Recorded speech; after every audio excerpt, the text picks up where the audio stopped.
it's time to talk a little bit about a subject that is very, it's being discussed broadly and very intensively because it's even though we are in a pandemic nowadays with a virus, the mental health, it's another, with its variations and its disorders, are another pandemic that our world is living right now.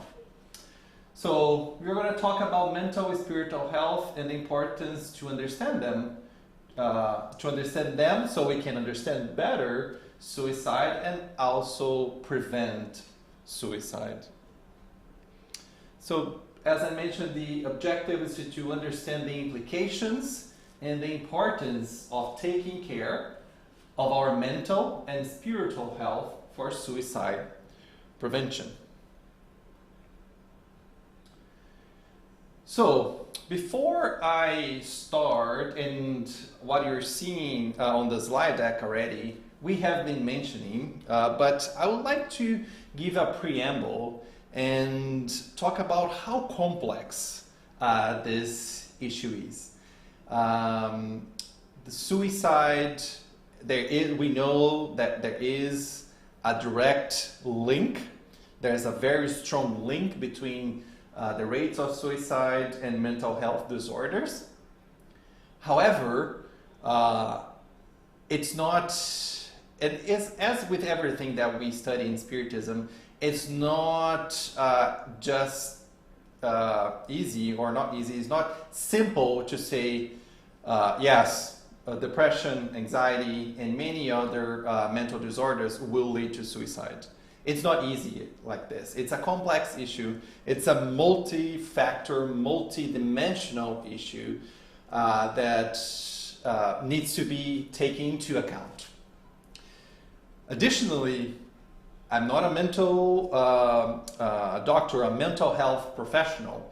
So my goal here is what I will try to convey in terms of message is to understand a little bit more of our mind, a little bit more about our thoughts and the health of our mind.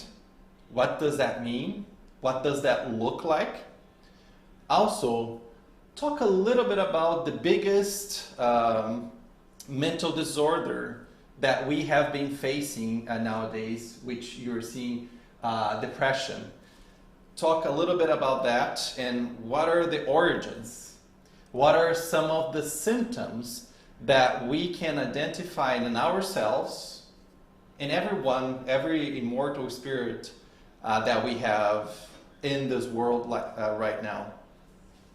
And understanding that, seeing what are some of the triggers that can help us identify, that can help us not only identifying ourselves, but identifying our neighbor, our loved ones. Lastly, I would like to give a little bit of what Alirio mentions he has a whole book that is about spiritual health. And there are some guidance. As we know, there's no recipe that if we follow to the dot, we'll be able to solve everything. But there are some key reflections that we are invited to think about as we think about our mental and spiritual health. And not only that, but in our journey as an immortal spirit. So hopefully I will be able to convey that message, and the knowledge and the awareness about that topic can increase for all of us. So as I mentioned, there is a complexity, there is a strong link between mental disorders and the rates of suicide. But not only that, there is also what we call who is at risk of suicide. It's those also, there is an impulse in the moments of crisis with a breakdown in the ability to deal with life stresses such as financial problems, relationship breakups, or chronic pain and illness. That group of risk, it's those 2 and 2 more that I'm showing. It's all based on the World Health Organization. In addition, people and all of us, when we're experiencing conflict, disaster, violence, abuse, or loss and sense of isolation. Additionally, vulnerable groups who experience discrimination, such as refugee and migrants, indigenous people, lesbian, gay, bisexual, transgender, or intersex, which is the acronym for LGBTI, persons and prisoners. So even though I highlighted some of those group of risks, as I mentioned in the beginning, I would like to concentrate a little bit more on that mental disorder, that group of risk of mental disorder, as we see that there is a strongest link in terms of suicide. But nonetheless, as you see the other groups of people, we can see that all the moments of crisis to do with stress, with life, conflict, disaster, and what we have been saying since the beginning of this day, suicide, the attempt to suicide is that wish, that desire to eliminate all the pains that those groups of risks are trying to solve. And as we've heard, we know that as immortal spirit, we are just in this experience of the body, but we are more than that, right? So it's important, and we will see later the importance for us to think as this immortal spirit and to see what can we do right now to prevent suicide and to deal with those, what I like to call from Kardec, when Kardec writes all those books from the codification, the challenges that we face when dealing with vicissitudes. So let's explore a little bit more about our mind. What is the role of our mind in all of those groups of risks? What is the role of our mind and all, especially when we are dealing with a mental disorder? There is a book that I was made aware that I was not privy before, which is a book called Thought and Life, Pensamento e Vida, from Francisco Cândido Xavier by Espírito Emmanuel. And right in the beginning, there are 30 short texts they are so beautiful and so easy to understand that can guide us and truly help us to navigate some of those complexities that we face when incarnated here. And right in the introduction of that book, he starts saying that our thought process is the reflection of ourself, which creates the kind of life that we lead. And we know what's the main attribute of our immortal spirit. It's that ability to think and to feel. So if that is one of the greatest attributes of our spirit, and if the thinking thought or the thought process originates in our mind, that is a good indication of the importance of us to take care of this precious element of our body. But okay, let's see what Emmanuel says right in the beginning of why is our mind is so important. He calls the mind the mirror of life. He says that the mind stands as the mirror of life in all places. He continues saying, in primitive beings, the mind is hidden under the trust of animal instincts. In the human soul, it emerges surrounded by illusions that assault the intellect. In spirits who have perfected themselves, it becomes like a brilliant diamond reflecting the divine glory. Straight from this paragraph, we can see how our mind has been evolving since of the origins of our beings, and how it will still evolve throughout our journey until we reach our pure state, our relative perfection stage, which, by the way, we'll talk about a little bit later.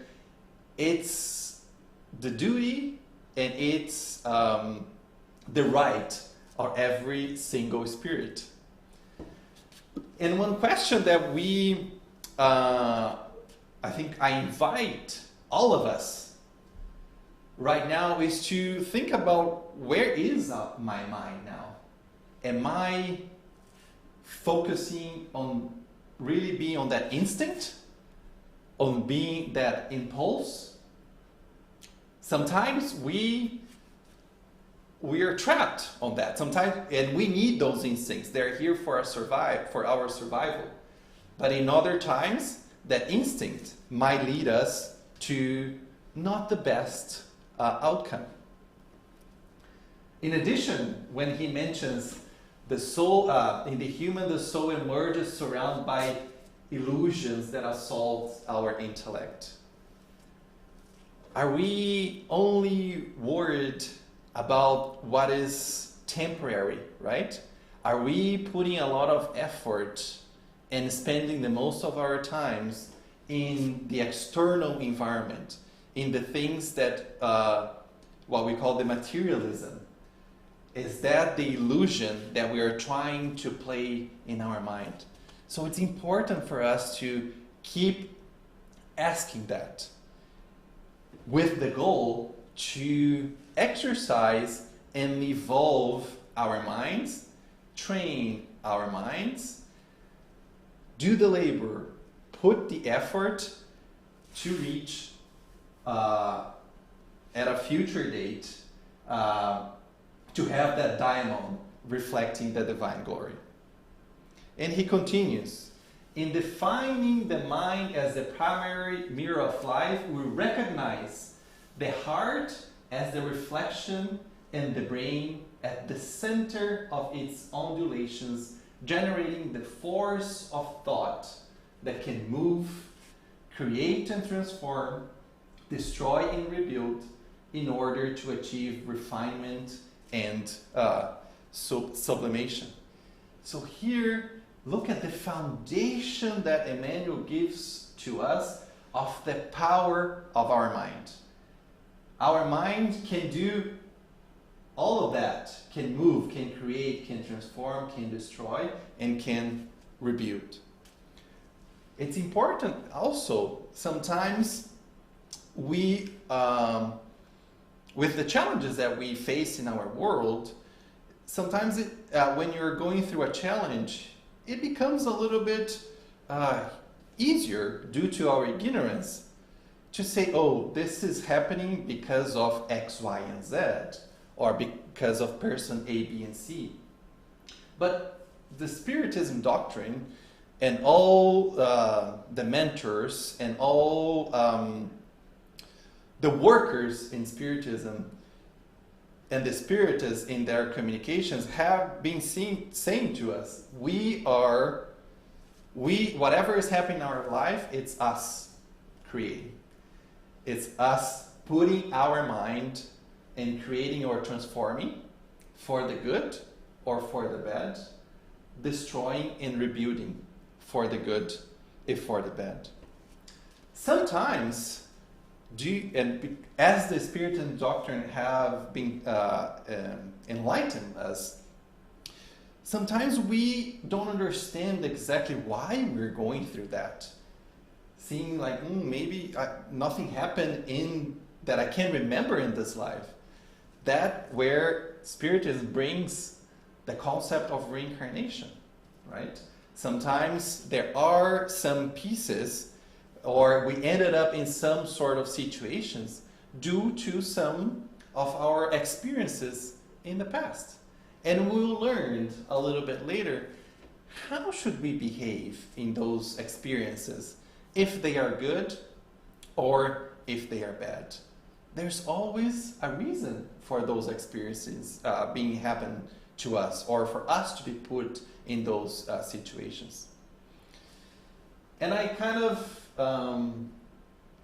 highlighted the word sublimation because I think throughout the challenge that we have in our life, we have, and God gave us, and especially in the topic that we are discussing today with suicide, God has gave us all the will and the power to sublime, to gradually rechannel, transform whatever negative feelings that we might be facing.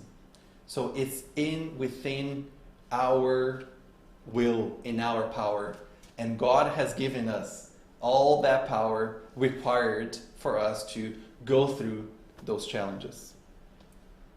So if we know a little bit more of the importance of the mind and how the mind is the mirror of our life, what about health? What about the relationship between mind and thoughts? Mind and our thinking. Emmanuel, in that book, has also another text which talks about specific about health.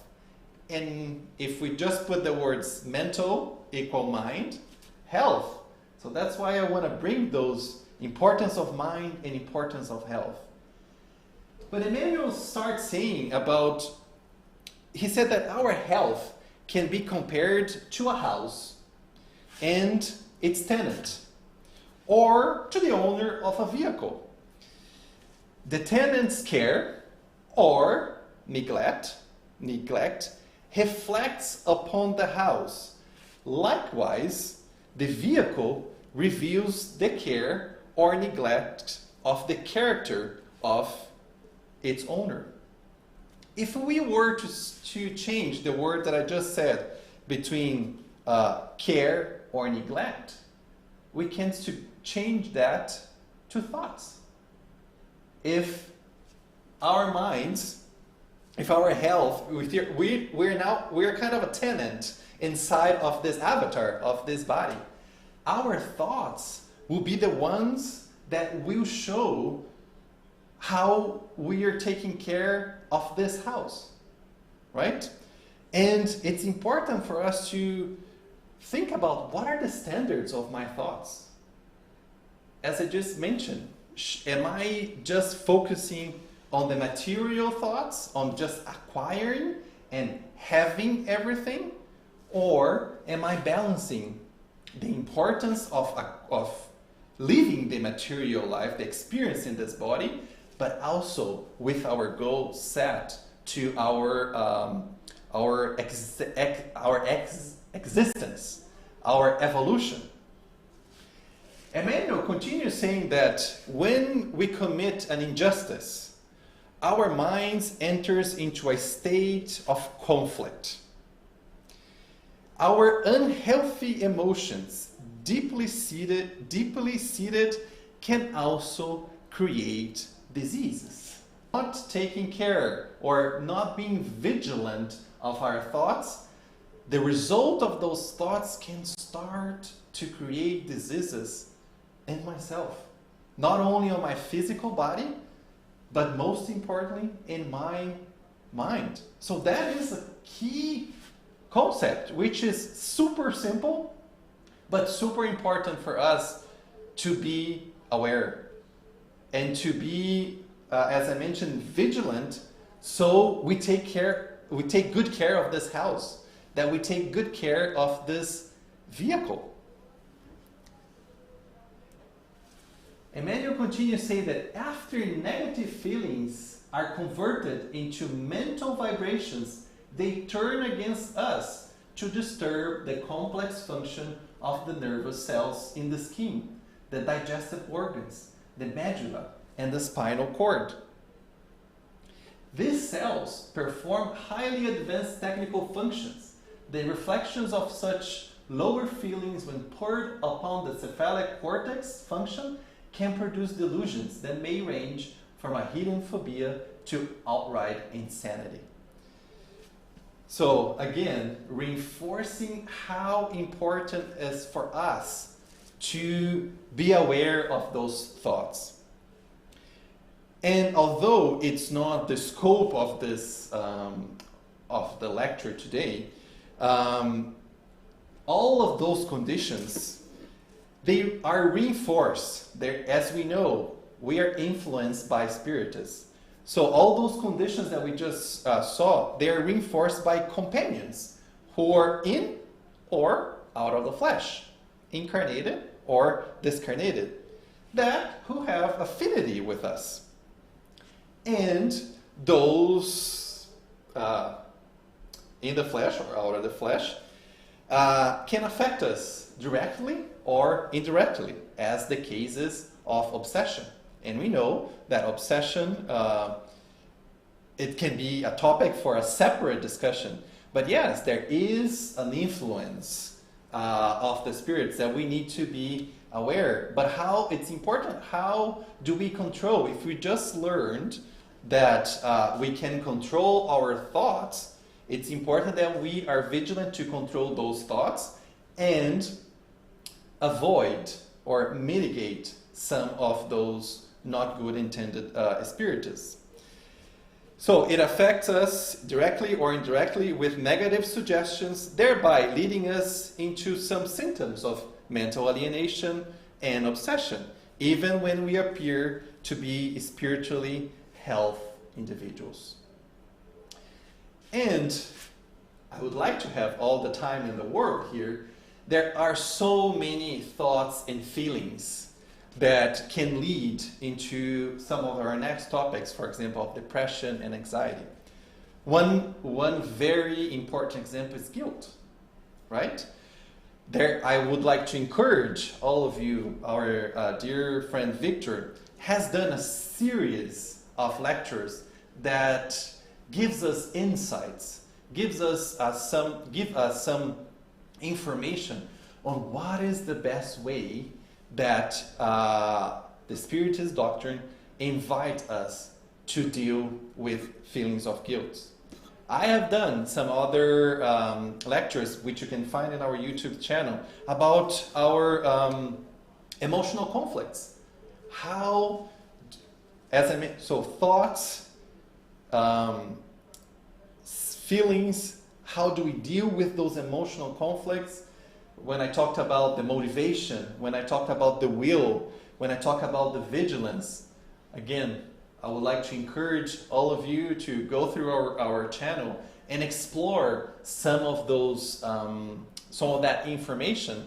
So if we, all of us, are in some process that are leading us into a deep sadness, and we're going to talk about a little bit how to identify those symptoms of depression, we can start informing ourselves. That is the first step, is to acquire that knowledge, is to investigate. Because if we don't know what we don't know, it's hard for us to really identify what is the path and how can we get out of that. So, another point, and here it starts a little bit of the complexity. And when you talk about mind and health, mental health, spiritual health, it's hard just to put everything into one single lane. Everything is so connected, right? So the spiritual health. So there's a whole book called Spiritual Health. Saúde Espiritual in Portuguese, from Alírio, where he gives us some very reliable guidance on how to treat and how to behave and what to do when we find ourselves in those feelings of guilt, in those feelings of emotional conflicts. But the point that I would like to bring here for this case is a little makes a point that today there is a great focus on only on the external factors that generate the disease. For example, today we're just living this pandemic of virus, bacteria, fungus, chemical process, and many others. They absolutely have an important role to play. However, our diseases are centered in our spiritual being. He defends that actually the diseases is just a result of what is happening in our spirit. And the reason why that disease is manifested in the body is because there is a result of an imbalance in ourselves. We are a little bit unbalanced. That's why I chose the imbalance picture. But what is that imbalance? That imbalance is when we move away from our own spirituality. But what is our own spirituality? As we kept saying, we believe, and there's proof, not only from the Spiritism, but also scientific proof that we are immortal spiritus, and we are created by God. And now we are in this transitory experience of the body. But we are more than that. Every time, and all of us, in different levels, that's why we have the complexity, every one of us, we have moments that we move away from this path of finding our own spirituality. We move away from finding our own divine essence. And why do we need to find it? You might ask me. It's because our goal is to evolve it. Our goal is to develop our own essence so we can become those pure spiritus. Remember when you saw in the minds, start instincts, and then we have the illusions until our mind is crafted into finding our own divine essence and having that carrot or that diamond in a material way, but as an analogy, all perfected. So every time we move away from God. And if God is the source of our life, is the source of love for this universe, we're moving away from our essence. And when we choose that path, we start to lose our energy. And everything starts to become harder. And all this imbalance results on us of being sick. And if that is the reason of being sick, and then you put all other challenges that we have in this earth, the physical, the context, the social context, and everything we go from life, that requires a lot of energy to deal with all of that. So that's how it's so important for us to be mindful and connect and believe that we have that divine essence. No comments. So, but what drives us out of that path? Right? If we study it and we know about that path, what drives us outside of it or out of it? As we know, materialism is one of the biggest challenges that we have on this earth. Denying that we are immortal denying that we are immortal spirits, denying this divine intelligence that organizes this universe. And then we start asking, why am I here? Where am I going? So all of that disconnection generates what we call our existential emptiness. we say, there's no point of being here, right? And then when we read the literature from preventing suicide, there are some key words that whomever is trying to attempt is saying, like, I'm not worth, I should be dead. So those indications tell that we are a little bit away from that path, and we are struggling being away from God, being away from our divine essence. That is a trigger that can lead us to maybe have that conversation. I was talking to Victor before, and I'm not sure if he mentioned earlier in some statistics. I can't remember exactly the number, but to prevent suicide, it's just that conversation. It's just that talk. And that talk with love and compassion, without any judgment whatsoever, to understand our neighbor, to understand that immortal spirit. And now with this information, we can kind of know a little bit more what is happening with that distance. What is happening with us or our neighbor when we start forgetting what is the true purpose for us to be here, for us to evolve and reach that state of our mind of purity. So let's talk a little bit, again, it's not my intention, I'm not a mental health professional, to elaborate deeply and with details in terms of depression. But depression, as we know, it is a pandemic in our world. And there is this strong linkage between the attempts of suicide and people with the mental disorders, especially depression. So I thought it was interesting to bring some of, in a very simple way, what are some of the signs for us to identify in ourselves and help identify in our neighbors, in our society, those that are struggling with this mental issue. So Joanna, in the book, it's Entrega-te a Deus. I'm not sure how to translate that in English.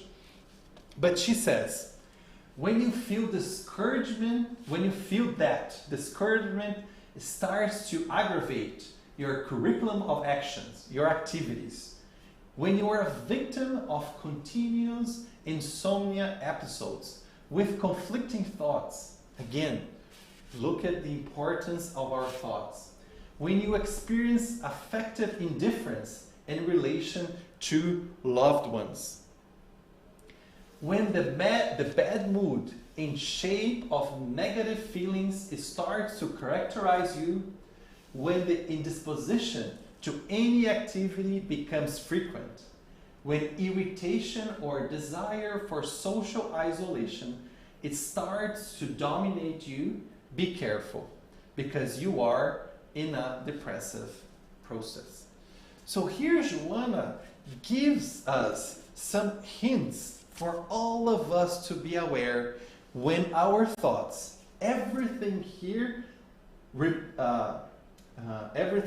relates to our thought process in our mind.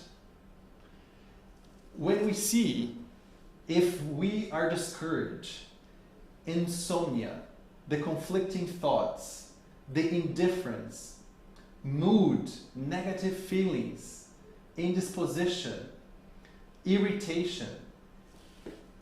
I'm not saying here that you have this 1 or 2 days, you are in a depressive state. No, I'm not saying that. Actually, Alirio, who is a health professional, technically, for us to be in a depressive state, those feelings need to be present in us for 2 consecutive weeks.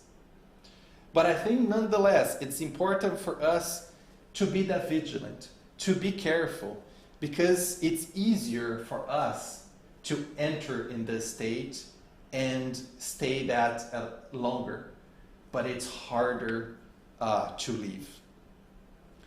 And it was interesting, there was one question when listening to a lecture, it said, but how if someone is in that in depression, deep in depression, or even in the suicidal thoughts, how will every one of us be able to identify that? And the first point that the leader brings is knowing and knowledge. Knowing those characteristics, knowing those symptoms. So we can relate. Because if I know something, if I know that I am at a longer time of my life with those negative feelings, at least I have a trigger and I can look for help. So it's important for us to try the best of our efforts to keep that awareness and that knowledge.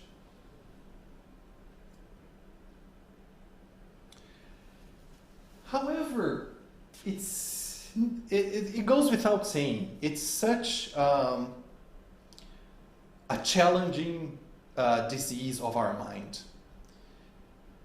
But if we think about why does this exist, right?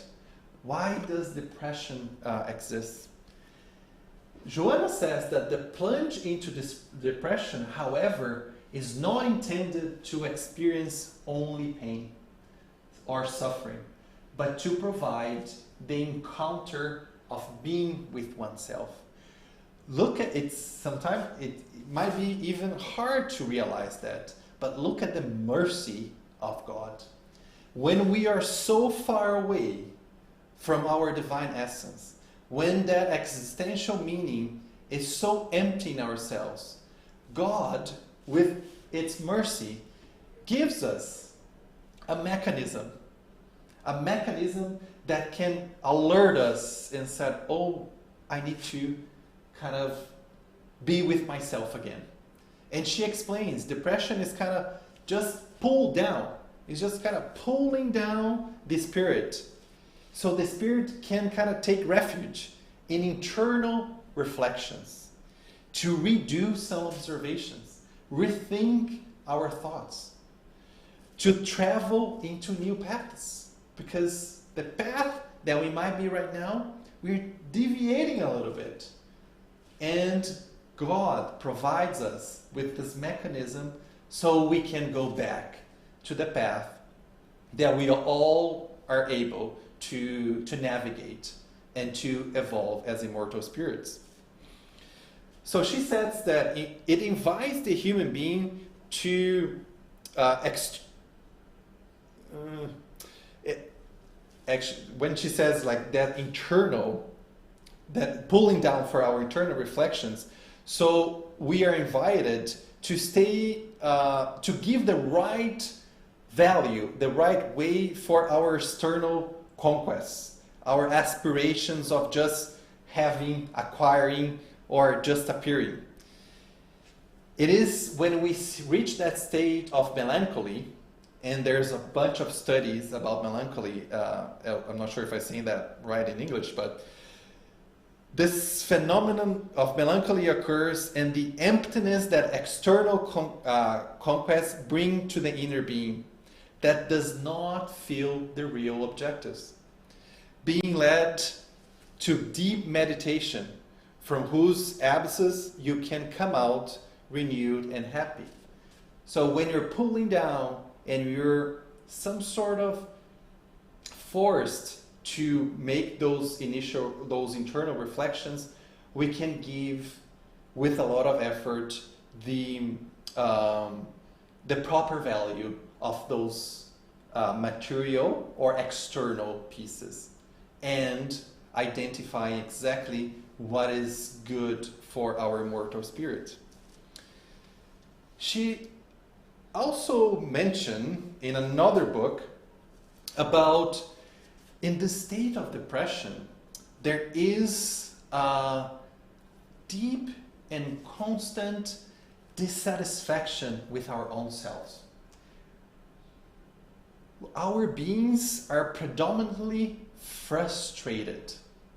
It's a deep state of frustration that we had with ourselves because the wishes and the desires of our ego takes over the desire of ourself. There's a whole study between the self and the ego. But the crux is that over-dominance of the ego that sometimes we allowed us to navigate through that path. So it's important for us to understand that and see if we find ourselves in that path, that we can stop ourselves, or if we're seeing a neighbor or a loved one, to see how can we help in terms of providing that knowledge to us and to that person. But where do we find relief? First and foremost, we can find relief in ourselves. Because if we're a divine essence, if God is within us, we have all the resources for us to find that strength and choose a different path. But first, we need to find a willingness, that desire to recognize some sort of weakness that we might be facing, in order not to push it down, not to throw it away, but to transmute them. Not tomorrow, not next week, but gradually. We have all the time of the world, but we are invited to take and to have all the efforts right now. But what happens if we don't? We have that choice, right? But there is all the resources for us to make that change. Once we have that willingness, we're invited to identify what are those weaknesses that I would like to transmute. Realizing the impacts of those weaknesses that are heavy in our thoughts, in our feelings, in our behaviors, then initiate those efforts to change. But is that just a change that I'm gonna read something, push a button, and that will happen? No. There is a key process of love, or what we call the process of loving self-welcoming. And in order to initiate this process, Alirio with Projeto Espiritizar gives us 5 fundamental virtues that help us when we find ourselves in this process of some mental disorders from a very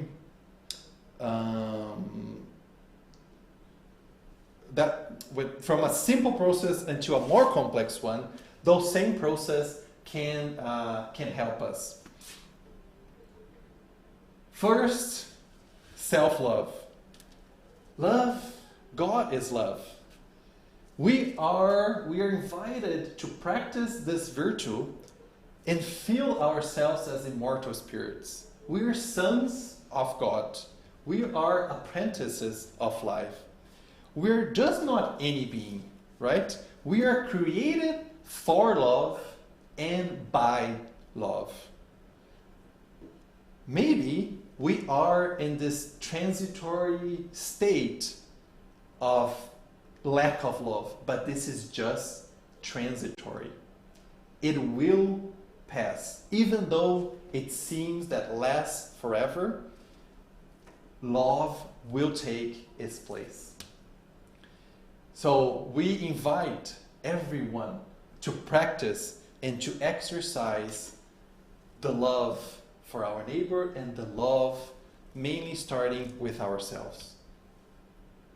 Self-acceptance. Self-acceptance is a virtue that helps us accept ourselves of who we are in our essence. If we are love, if you're created for love and by love, the essence we have in this, not only who we are as a spirit, but who we are as a being right now in this earth, with imperfections, with limitations. However, as I just mentioned, can be transmuted gradually. When we think about a lot of challenges with suicide is the lack of self-acceptance, right?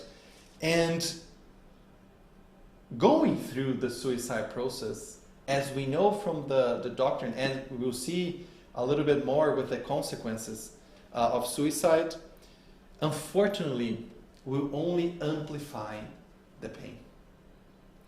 We have limitations right now, but we are not limited.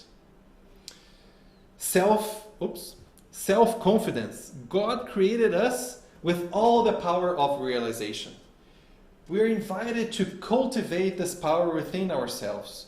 We are capable and we are capable and deserve to overcome pain and suffering.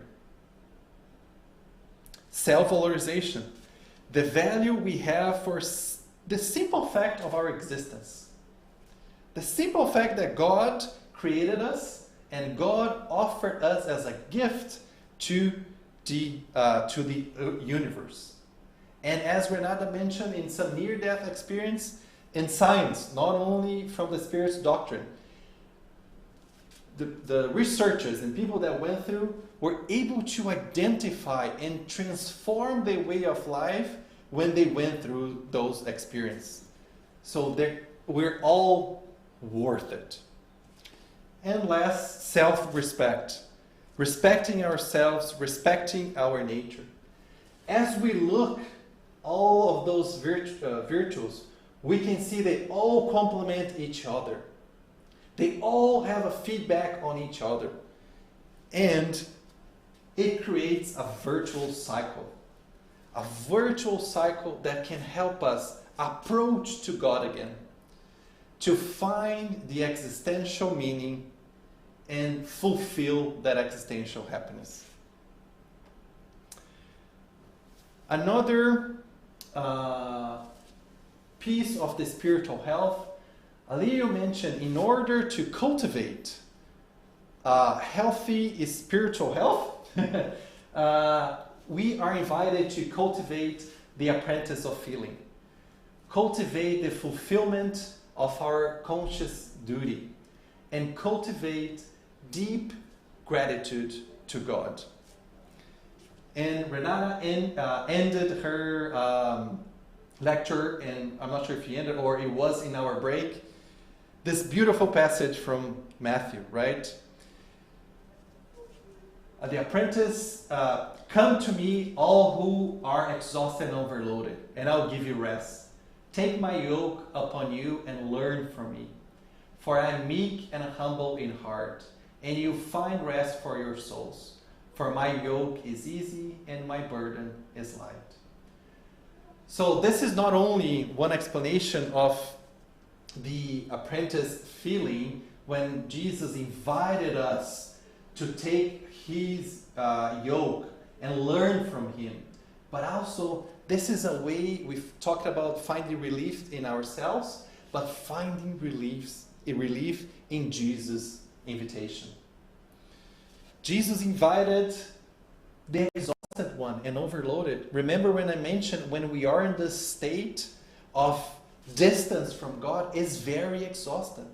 We spend a lot of energy, and Jesus is invited, exactly all of us in that position. But it's not only an invitation that, hey, just find me and all of good and everything is good. No. Jesus says that it's to come to, we have to go to him, and go to him to the love that he represents. Going to Jesus to bring his love to our own lives. Because when we saw suicide was that desire to get rid of the pain. Look at what Jesus is telling us come to me and I can alleviate your pain and suffering. And again, when he says, take my yoke upon you and learn from me. As I just mentioned, we have limitations. We have still some pieces that we need to figure it out. We will make some mistakes. But that's the invitation that if we learn with God, with Jesus, with the way he is our role model, we can learn with those mistakes. We can, as we see them happening, we can see what went wrong, what didn't work very well. And observing all of that, observing the Master, and not just punishing us. The conscious duty. Here we have the law of progress. Everyone has the right and the duty to be happy. God created us all simple and ignorant and gave us a mission to reach our spiritual plenitude. The love is in our conscience, and this love is the instrument for our evolution. Love guarantees this condition that Jesus invited us to be an apprentice. We are invited to use this love as our compass, and in both right or wrong situations. Sometimes we are going to some trials. Sometimes we are going to some expiations. And in sometimes in those trials or expiations, sickness will be part of it. But when the sickness with love as part of our material, we are invited to see as part of our material evolution and not as just an obstacle. We are invited to reach to this divine force in us. We're always connected to it, but sometimes it is a little bit diminished. But it never goes out. It's hard for us to say, I don't want to be happy. I don't want to progress. I don't want to evolve, right? There will come a time that we will look at this strength within us and decide to go and search for our happiness. And the last but not least, a deep gratitude to God. And this is a text about from Joanna, where she says, everyone who is grateful, who truly comprehends the meaning of real gratitude, enjoys physical, emotional, and psychological health. Because that person feels joy to be alive. Share all of the things. He or she feels an active member of society. Is creative and joyful. So the grateful is just a result of being an apprentice and what was the last one? And fulfilling our conscientious duty. We are invited to practice this conscientious duty, assuming as an apprentice feeling, as just mentioned, searching for love where God is our biggest source. We're invited to thank God and for all the opportunities, if it's a mistake or if it's happiness. Sometimes in our ignorance, we're just grateful for those happiness moments. But if we ask, would God create those moments of sickness just to make us suffer? God, which is all love, who is all love, and the divine essence, it doesn't make sense. What makes sense is sometimes we rebel against those. We decided to rebel and decide to put love temporarily, and decided to rebel against those situations where we find pain and suffering. And to finish,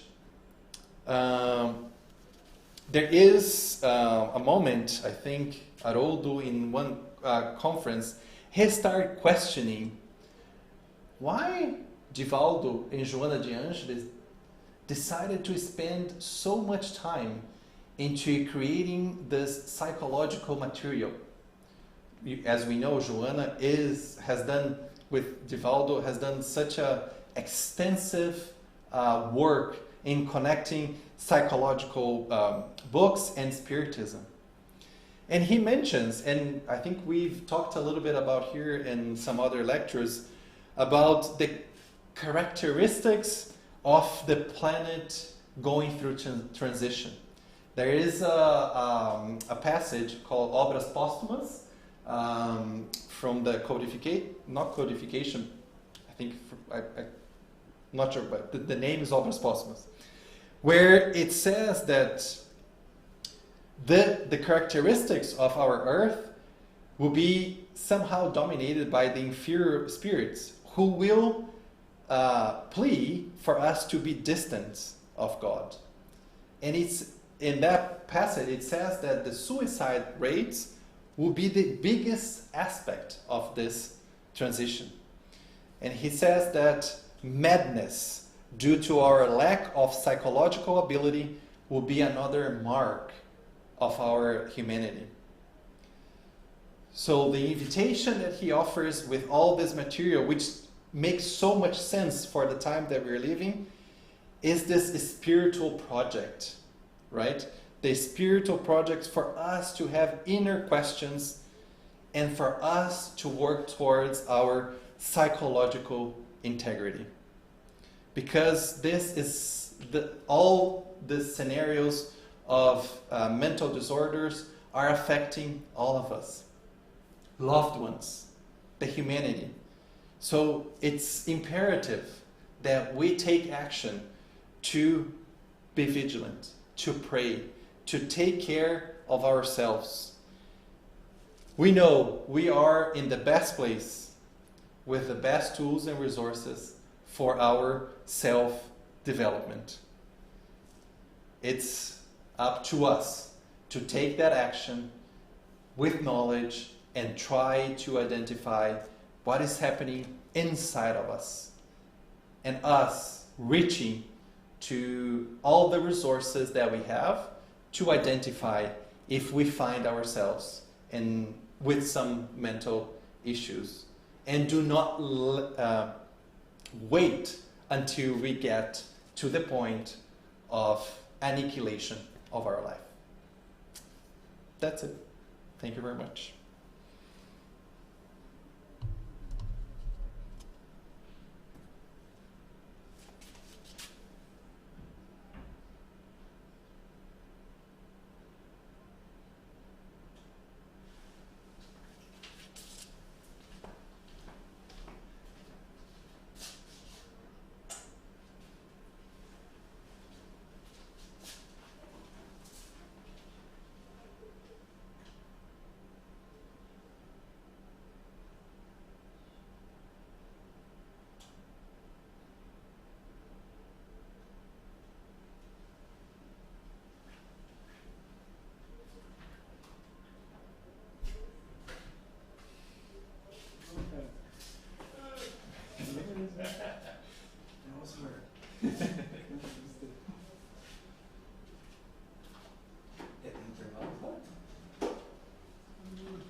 Hello. It's me. Huh? It's me. You what? A música da Adele. Ah! Yeah. Hello, it's me. Eu vou colocar o meu pendrive, porque tá mais ok. atualizado. Então eu Mas não vou anyways, thank you very much.